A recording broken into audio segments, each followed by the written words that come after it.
everyone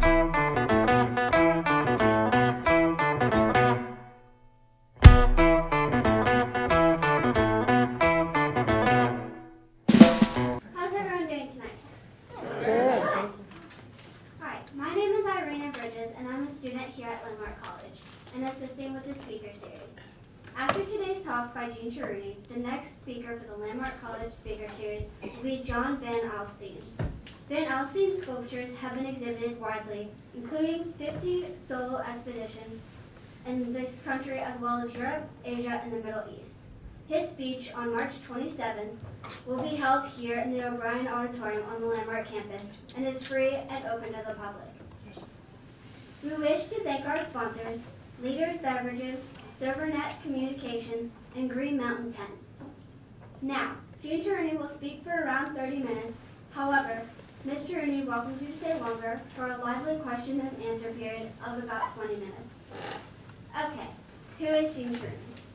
Jean Cherouny attended Landmark College in 1986 and 87, and then left to pursue competitive ski racing in Europe. Later, she graduated from the University of Vermont in 1991 with a BA in Arts and Education, and then went to Johnson State College and received her MFA, Masters in Fine Arts, in 2010.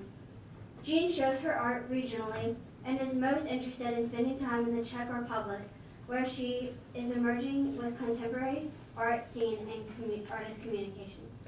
She currently lives in Burlington, Vermont, where she has a studio and at Generator Market Space. Now please welcome Jean Cherouny.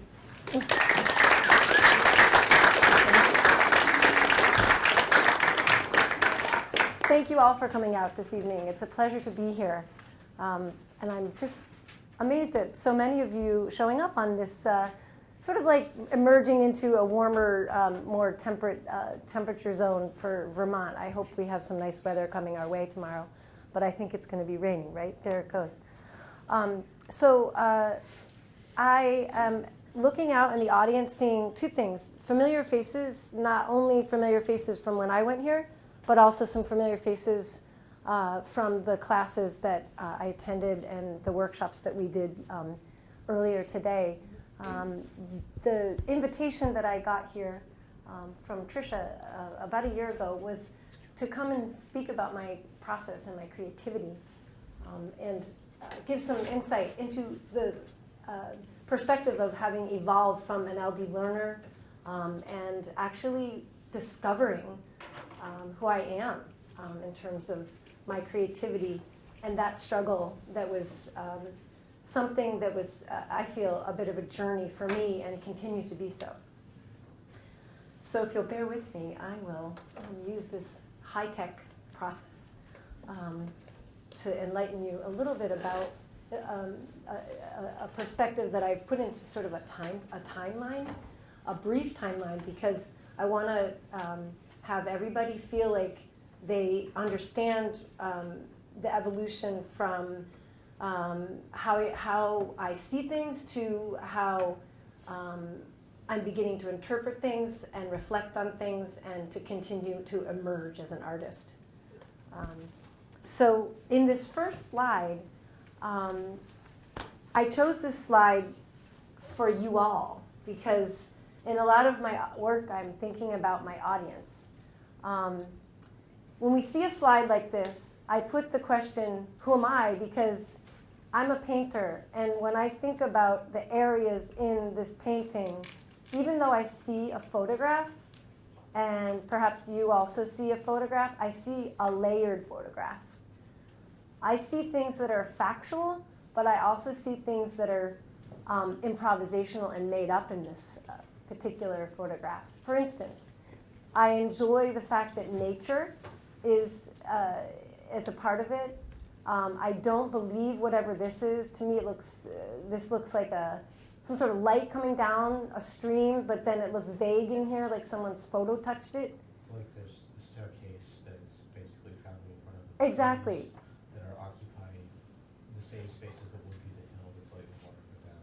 Exactly. So I'm like confused there. So I'm like, okay, so as a painter, I'm thinking about that but I'm also analyzing this from how would I allow some of this to happen in my painting and how do I get there? Because to me that's interesting and it's a process.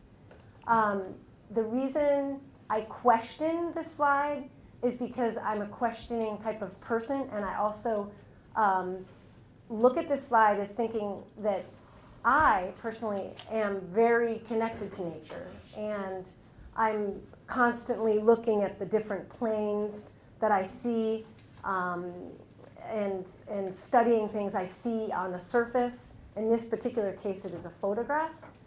When I look at a blank canvas, the same process is happening for me, whatever it is I'm drawing.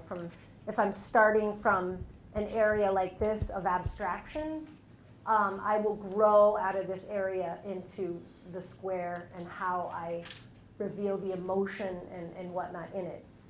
So I am a contemporary abstract artist.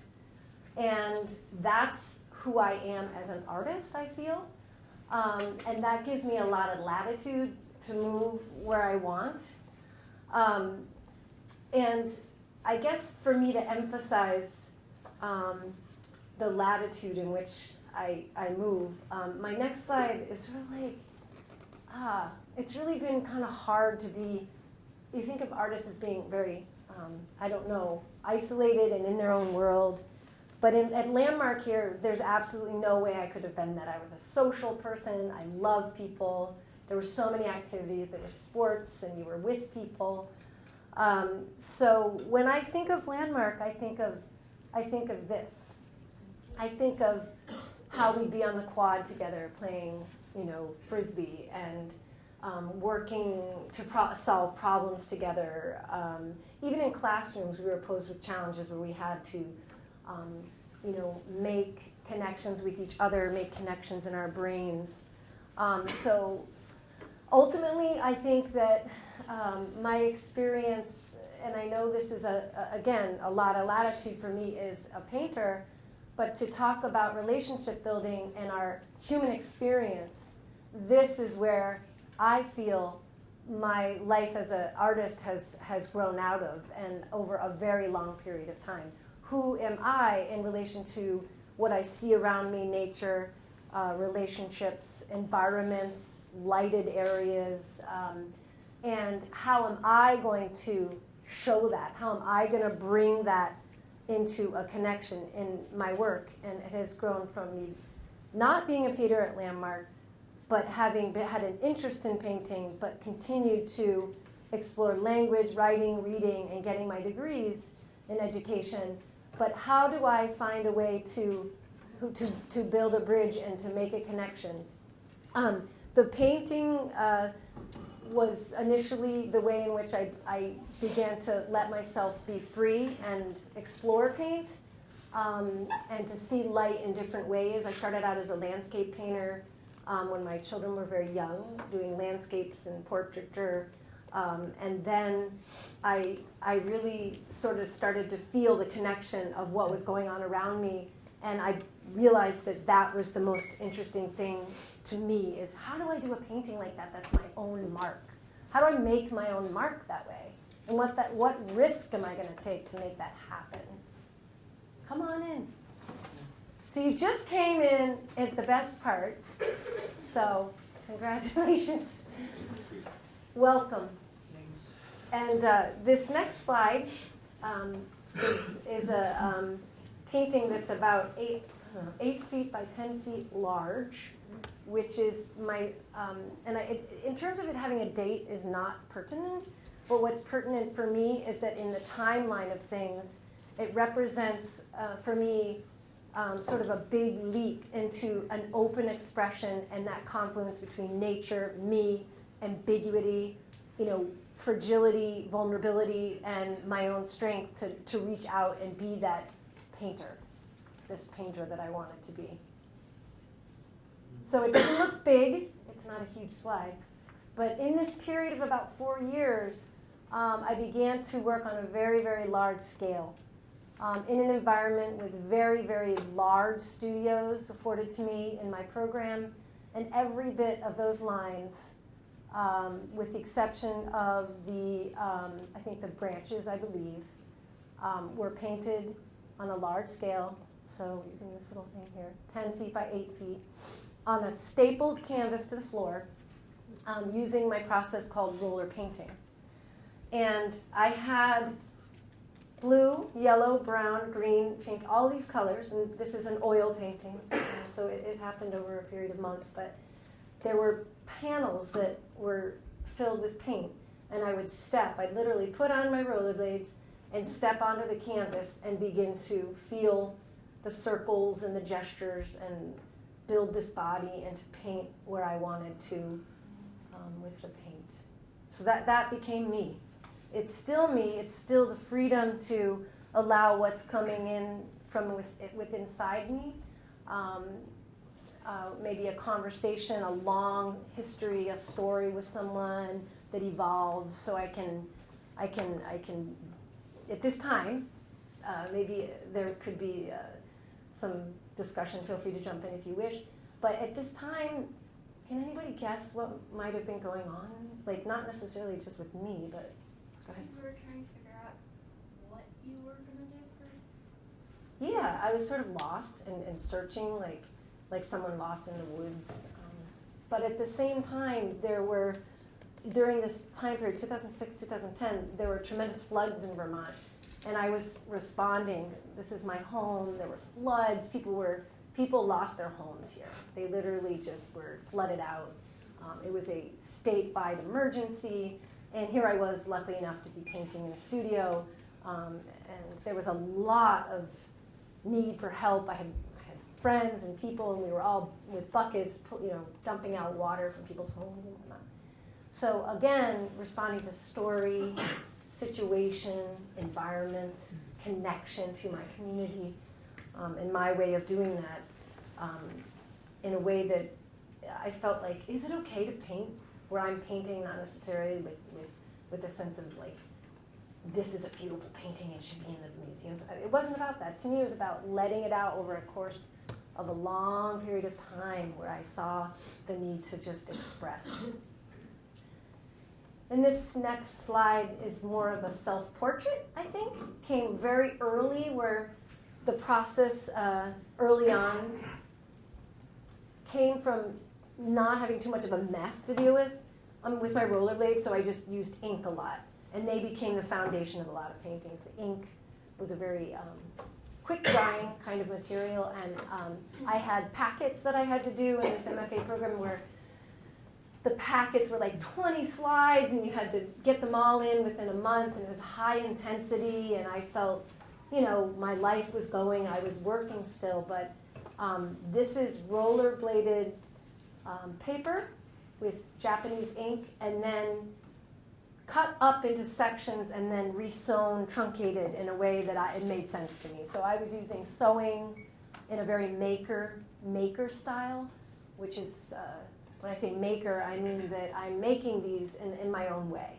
It's not a prescribed way. It's not a way in which someone says, well, this is the way, this is not traditional art. This is my way.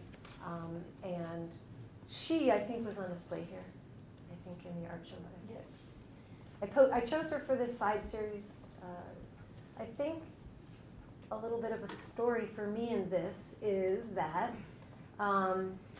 we now currently at the Fletcher Free Library in Burlington have a wonderful display happening about the human existence and what is the origin of species and who are we. I'm constantly interested in that question.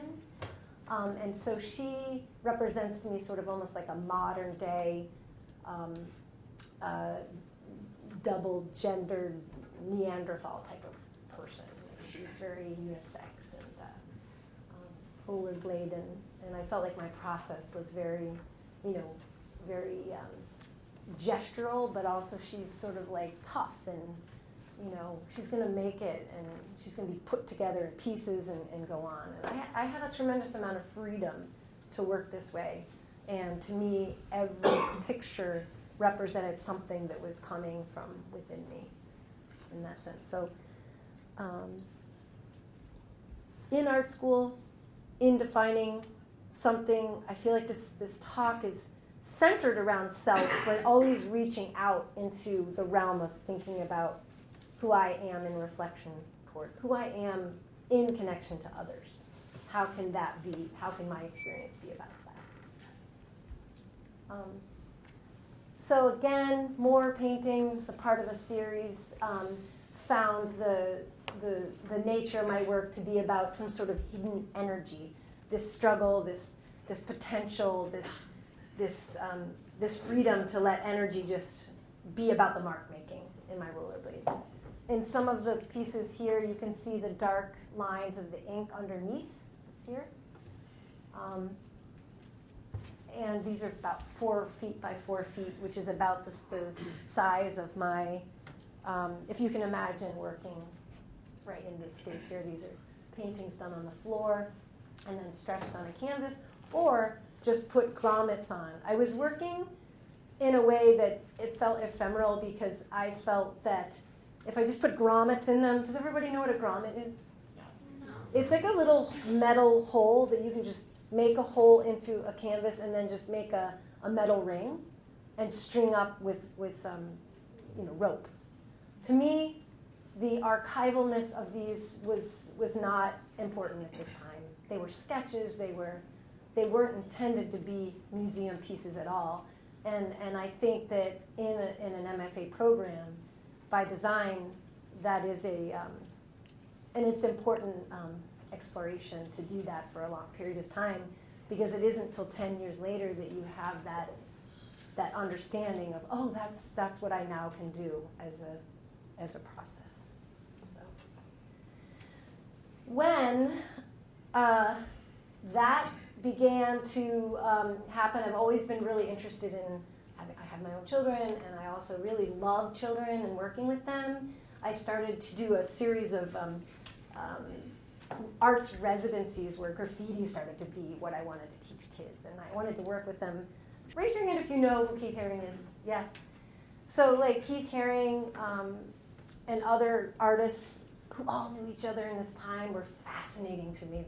They were reckless but leaders and founded the basis of personal expression, and I felt like that was fearful still as a woman, but I wanted to press on. I wanted to push on and find it, and still not finding it, still not caring, and finding the right people who did care, and continue to keep searching. So a very simple exercise, worked with an area school that was very diverse and super fun. Figured out a way to do this on I think it was a photocopy machine where they did their drawings in lines and then traced them, and then we enlarged them on the photocopier and then figured out a way for them to express an emotion. And then this was something I made up with a Middlebury College student where I became very interested in them thinking of an object that they could trace, tell a story about it, and then make a personal history graffiti piece on cardboard, totally ephemeral, totally we don't care. And then these traveled around to area schools in an exhibit. And they came and they were like, it was like the MoMA, and they were just cardboard, It was so much fun. And we used spray paint. You can see they look like graffiti artists. They had all these at one point I had a picture of them, they all had covering their mouths because you don't want to inhale the paint, and they had these glasses on, and it was just so much fun. And I think play is important, and I think what I was doing is I was playing as an adult.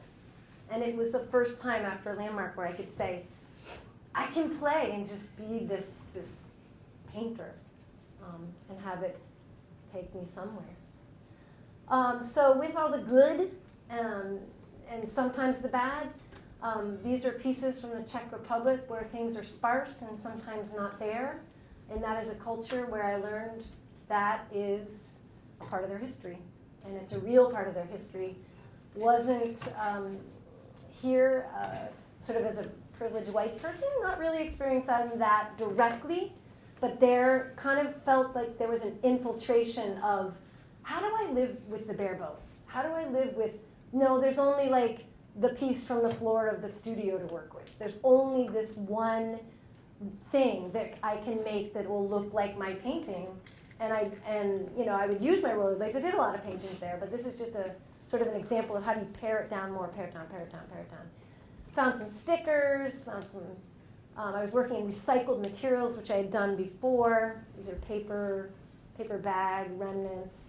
This is a linoleum piece, which I don't know if you know is like you can use linoleum, you can just like, in printmaking, it's a type of process where you can do lino cut. So in my case, I was doing abstract lino cuts. And so they were remodeling, and I said, well, I'm just going to take a piece of the floor and do a whole series of cuts. And these were the pieces that I did. Again, very much based on nature and what they saw as their aesthetic in nature. And so I was responding using my, 4 to 5 years experience of going back and forth with them to create. This was these were the cards for the show. These were the pieces in the show, and I called it Canceled. And there's a little story in that. I felt like at this point in my life, there was a need to sort of cancel and to be like, hold on, slow down, slow down.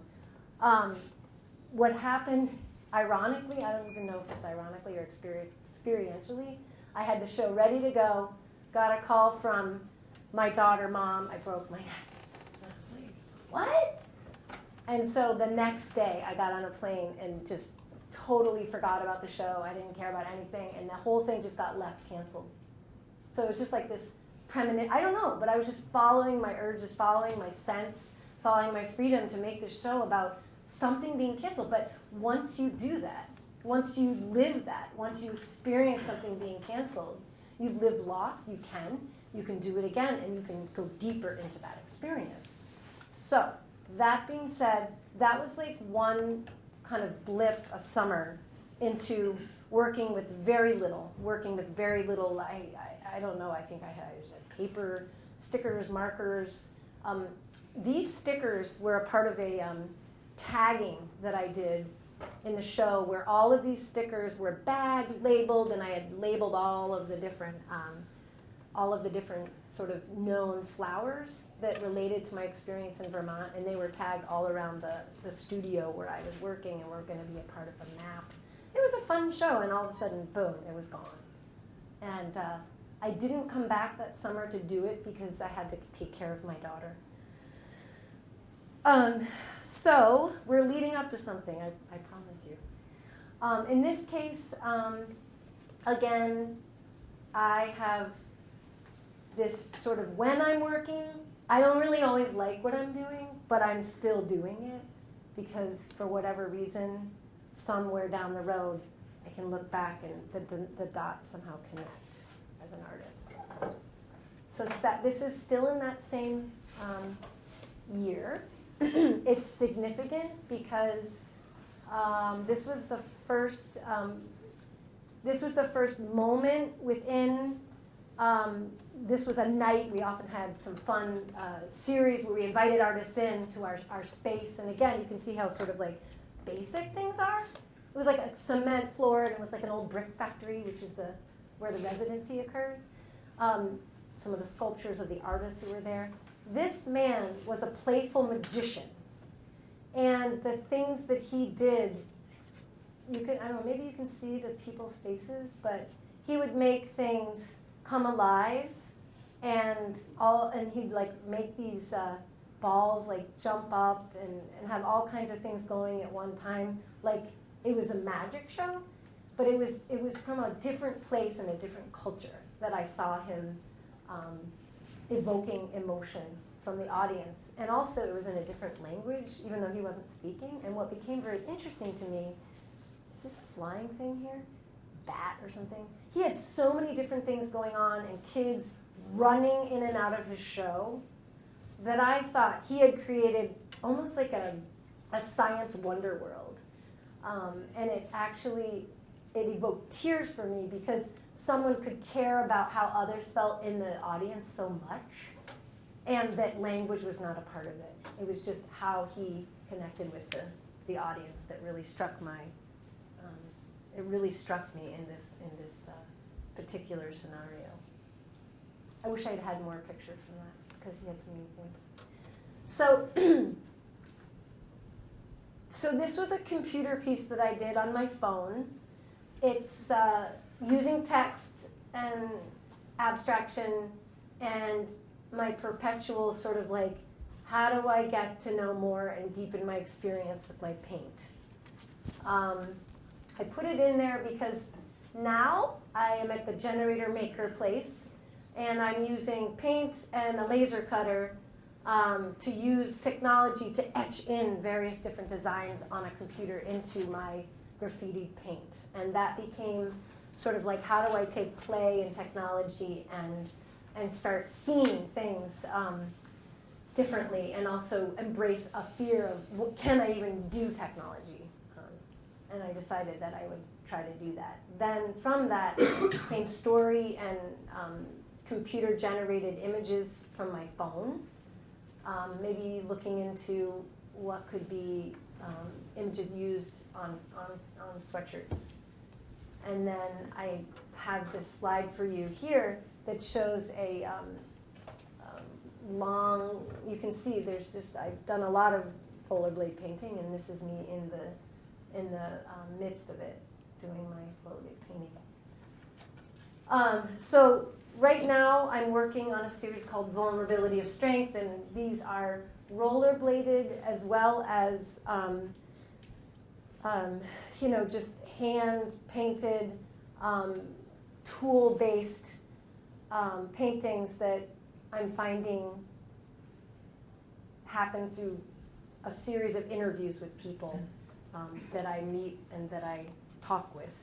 I was going to, in finishing my discussion tonight, I was just going to read to you some of those things that we talk about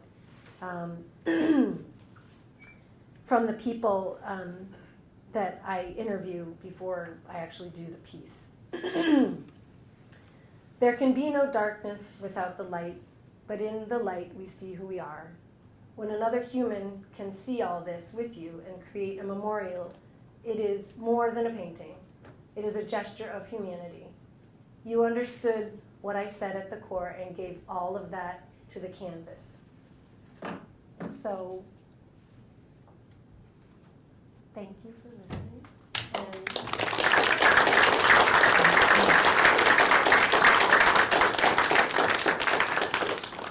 I'm interested in what your thoughts are. Also, I think I still fear text and how that could have more of a presence, but in a lot of my pieces there's a lot of text underneath, but I'm just beginning to sort of be more of socially inclined. Yes? I'm currently in the Bachelor of Arts program for the studio art major, and I was wondering if you feel that if Landmark had offered that when you've been here, that it would have helped to accelerate your artistic potential if that option had been available to you back when you came here? Yeah, I think that's a really good question, and you can, I think the important thing is to always look back and connect the dots in your life, and it takes courage to do that, so sure, but I was doing a lot of things then that did connect the dots for me, so that's a really nice question. Any other thoughts or, yeah, please. Is there anything in particular that gets you flowing creatively? Music, any specific artists that you listen to or watch Yes. or look at beforehand? I listen to all kinds of music. I think all music is that sort of that. I like improvisation. I think that's probably. I love John Coltrane and all kinds of music. I'm Vermonter, so I like folk music. I like Bob Dylan. I like female vocalists, Joni Mitchell. Anais Mitchell is a wonderful artist who I know. And so yes, your question is, music is always a part of what I do. It accesses a very deep emotional place, and it lets us go into places that we, yeah. But mostly I'm looking at light and layers. But the emotion is like where you let go and you say that can stand the way it is. If it's like a little aggressive or maybe you need to go over go over it a little bit. But in this piece, yeah, there was music cranking for sure. And feel free to come up close and touch some of them. There was a question nearby over here. Yeah.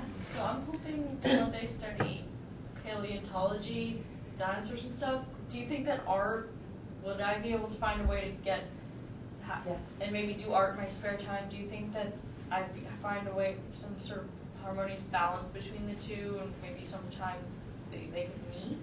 Like, paleo art, do you know any?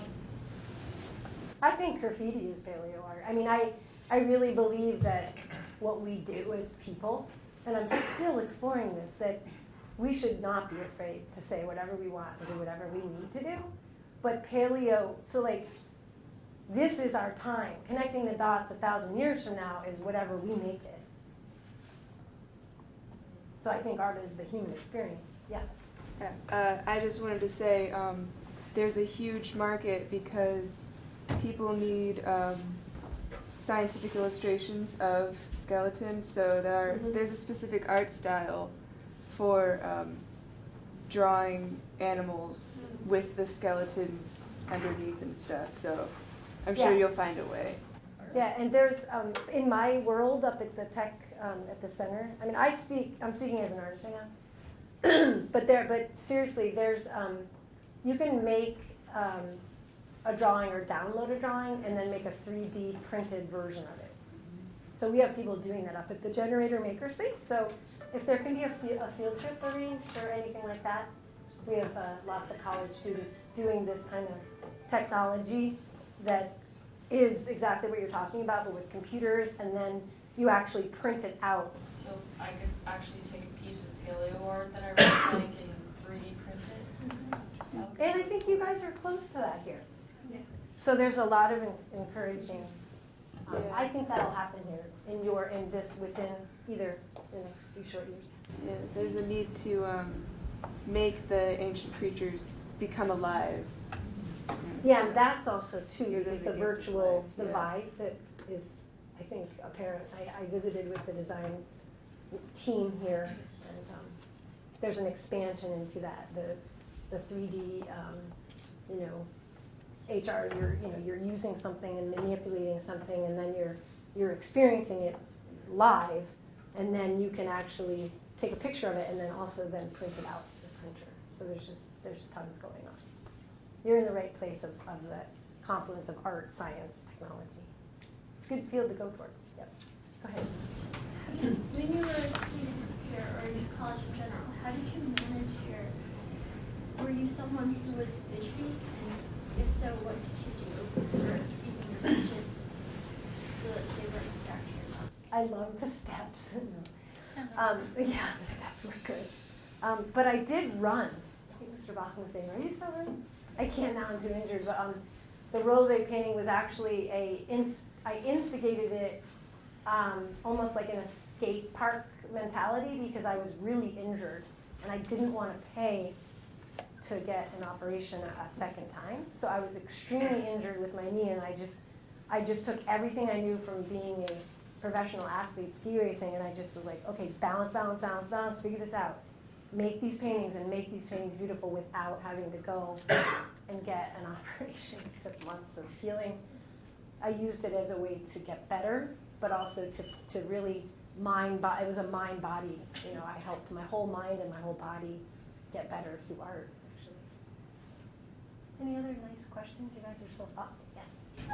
Were there any inspirations from like pop culture memes or like films that you thought were admirable and artistic?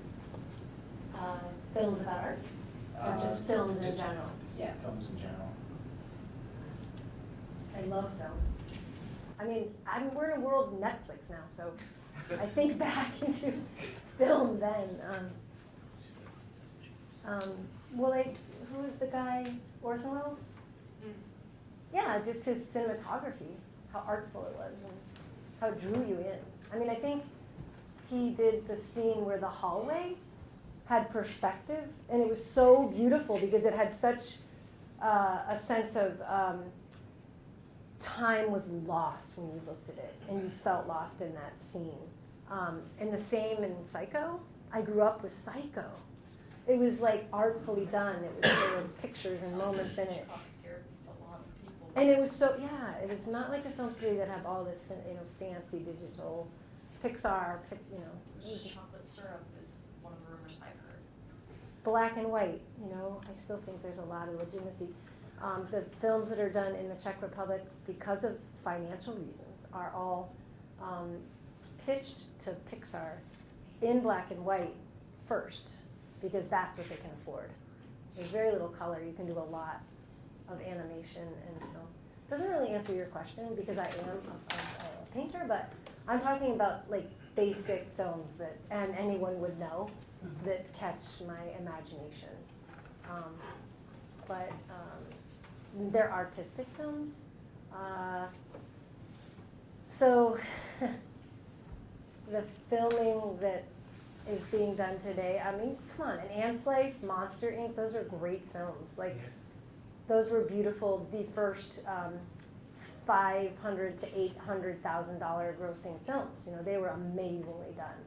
Have you guys seen all those? Yeah. Cool. Hey, there's something in common, even though we're like 30 years apart. Yeah, do you have another question? When you were in the Czech Republic, where in the Czech Republic were you located? Mainly in Prague. There's Prague 1, 2, 3, 4, 5, 6, 7 around the city, and I was in Prague 2, and it doesn't mean anything in particular, but it's sort of like south, just about 12 minutes by train outside of the city. Very rustic, very simple, everything by bike, or if you need to, by train. I'd love to hear some questions of people who I recognize here who had me in and around, because my back at you is, what was I like when you saw me there? Am I the same person? I look at her.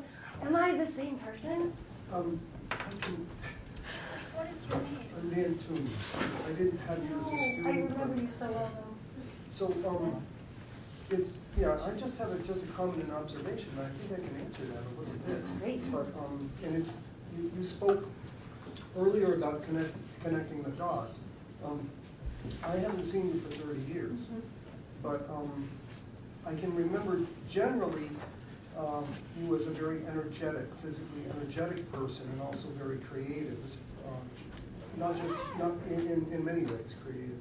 So it's really neat to see those two things coming together. And I mean, who would have ever thought rollerblade painting? You have both things converging. So that's pretty amazing. But specifically, you said something that in '86 or '87 that I carried with me for a long time, because it was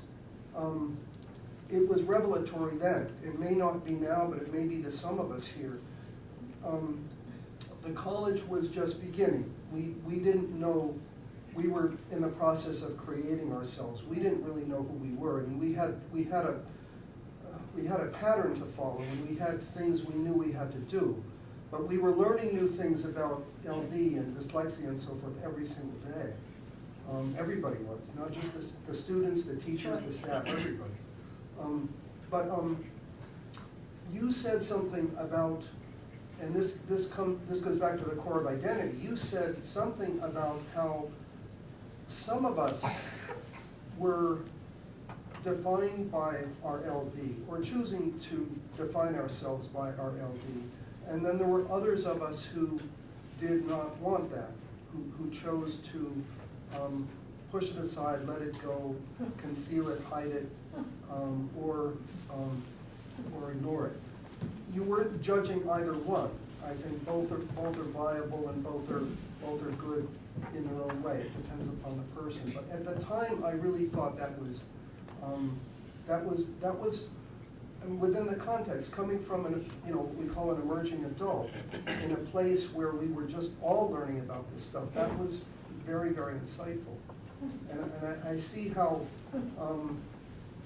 the wonderful thing is that you're still working with this, the concept of self.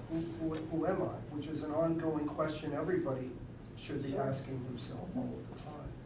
So that's all I wanted to say. Thanks. And today with our classes of some of the people, we had a good time with that. I mean, it's the hardest place to go, right? I mean, it's also the most fulfilling, I find. It's the most fearful right up into the edge. And then you're like looking over the cliff. And then you're like, there's no reason not to go there, you know?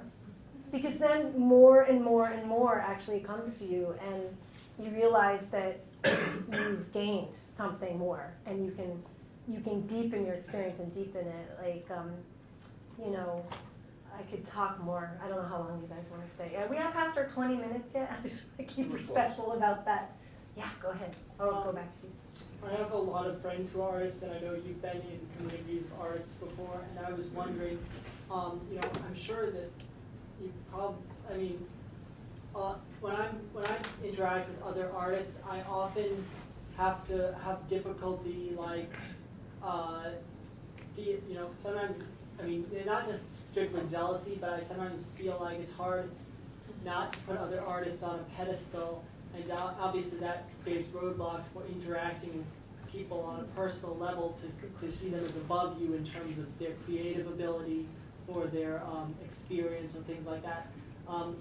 Do you have any advice for someone who, you know, how to relate to other artists on a personal level, like even if you feel like even if you feel like there's so much more special about their artwork than yours? Well, you've raised a really important question and a topic about rising up, and also it's a cultural thing. It's not. I mean, we get handed that. If you know what I mean. I mean, I'm sharing with you something that we get handed. It's not necessarily true. The truth is, to me, that if you recognize that that has been handed to you, that you've been told that you should be in competition or this or that, or you should or you shouldn't say or do this, if you can just take 5 ideas about them and throw them over your shoulder, we talked about this in class today, what you'll settle on is that very thing you should just go right ahead and do. And that applies across the board culturally to anything that's important to you. You know, so that's why I think that art is the basis of human existence. Like, back to when we were doing cave drawings or whatever it was that we need to express in our art from early times. If you can remember that, you know. So that was a vague answer, but it's like one of those answers that to me says more about like how deep we're willing to explore that instead of take what's handed to us and stuff. There's a lot of competition. Art is a hard world to quote unquote make it in. But what is making it? Is it the making process and the journey? Or is it, you know, those people who are just a bit like you? I'm not thinking strictly in terms of the competition, but I'm just thinking, it's, you know, how do you get to the point where you stop? I mean, obviously you're going to admire artists all your life, but how do you get to the point where you can start thinking of artists as more as peers than instead of just putting them on a pedestal and, you know, idolizing them? Is that ever a challenge? Yeah, in grad school I kind of like I said, I kind of like learned to get over it in a way of doing some pieces that addressed it specifically. Yeah, and then new things popped up, you know, new things that became much more of a challenge than just, you know, putting people on a pedestal. To me, that's, yeah, a concept that's handed to us, yeah.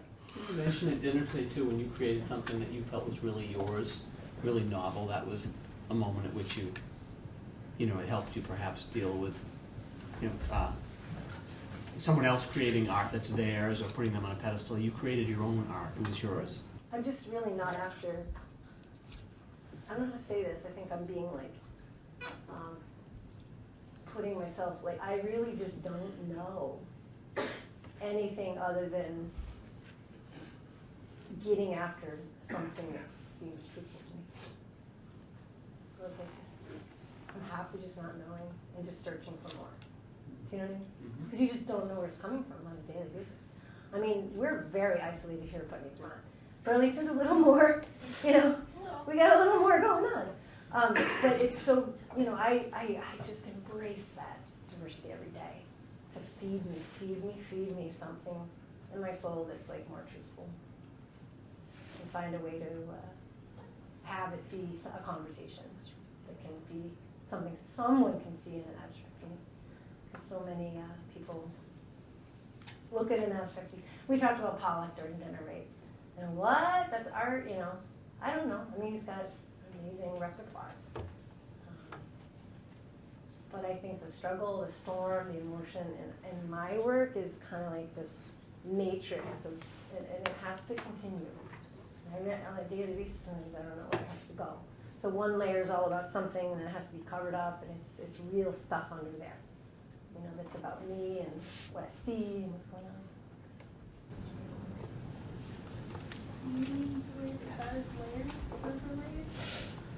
Yeah. It's like, okay, what am I reading? John Coltrane. Seeing a wonderful film called I'm Not Your Negro. And I'm just like, all these things are going on with me. The whole vibe of the community up in Burlington right now is like feasting on these important issues of social justice and what are we going to do? And who cares? And why do we care? Why don't we care? And then you read a simple poem, Black Man. I am a black man. I am a black man. I am a black man. Black. I am a black man. I'm a black man. I'm a man. Black I am. And that's a poem. And that hits us. We feel it. And we can write another poem. We can write about something else. And when James Baldwin spoke, he spoke with a passion. And you feel a passion, and you want a passion, and then you want a passion in your being. And you do it your way. And it's done. And it's like, that's how things go. And it's like, move forward, Wayne Gretzky. Push the puck forward, and don't let what's going on behind you. And that is a hard thing to overcome. And I think we need to be more doing that, and my art has brought me that way. So maybe that's a good place to end. Time-wise. Thank you all.